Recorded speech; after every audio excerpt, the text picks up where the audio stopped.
even after writing over 15,000 pieces of content, at which point I lost count, I still occasionally struggle to come up with what to write about.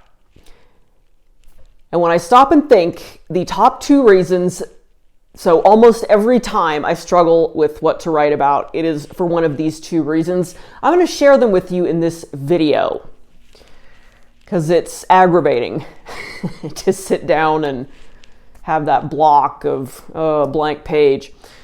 My name's Andrea Dell. I'm the secret weapon of high-octane, mission-driven women entrepreneurs.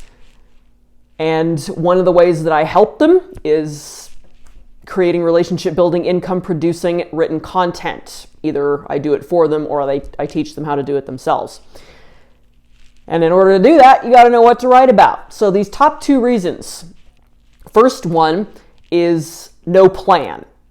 No plan for what you're promoting, when you're promoting it, why you're promoting it. And specifically a strategic plan.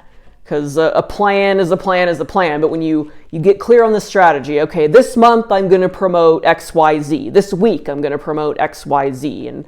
And my kind of topic I'm going to focus on for the whole month is ABC. So that's a real vague example of a strategic plan. When you have an idea of where you're going, then you can use the content to help you get there. But if you haven't sat down and thought about what is it I'm going to promote, what makes sense for my audience, and so on, then it is a lot harder to come up with what to write about because you don't have any kind of context. You don't have any kind of starting place, really. It's just, what should I write about today? Well, if you had a plan, that question would be answered at least in part. Second thing is I have started thinking a little too much about myself and less about what my audience wants to know. Now, all that to say, it doesn't mean that there's never a place to talk about yourself. I don't agree with people who say, never talk about yourself. The audience doesn't care about you. Well, it depends on how you talk about yourself. The idea that people don't want to connect with you and kind of get to know who this weirdo is that they might buy from I don't see how that makes sense. We hear all this stuff about the know, like, and trust factor. At the same time, you can do it wrong. You can say, you just talk about how we care about quality and we've been in business for 33 years. And that's the kind of stuff that when you lead with, it's super boring because I would hope that you're experienced and you care about service. So what?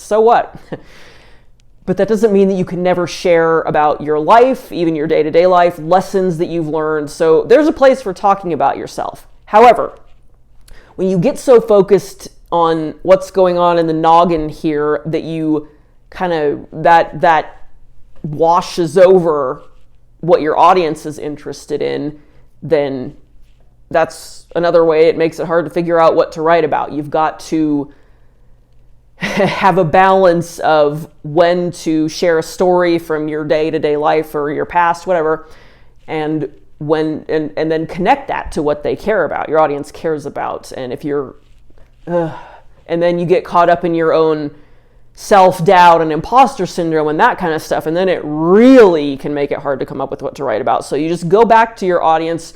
What do they want help with? What do they think will solve their problems? Not necessarily what will solve. What do they think will solve it? And that can get you back on the right track. So there we go. 2 things that, in my experience, can be huge roadblocks to coming up with what to write about. The first one is no strategic plan. You're just, what should I talk about? What should I promote today? And the second thing is not thinking about what your audience wants, or you don't know them well enough to be real sure about it yet. So you got to get to know them. And if you need some more help with coming up with what to write about, feel free to go to my website, andreadell.com, and check out 7 ways to stop the scroll. You can opt into my email list to get it. And then after that, you'll get daily-ish content tips, and you'll see me demonstrating all the different ways you can come up with what to write about in my emails. I'll actually use them, and you can learn from that, and then might be opportunities to work together. But 7 Ways to Stop the Scroll, go to AndreaDell.com, check it out, and thanks for watching. I'll see you in the next video.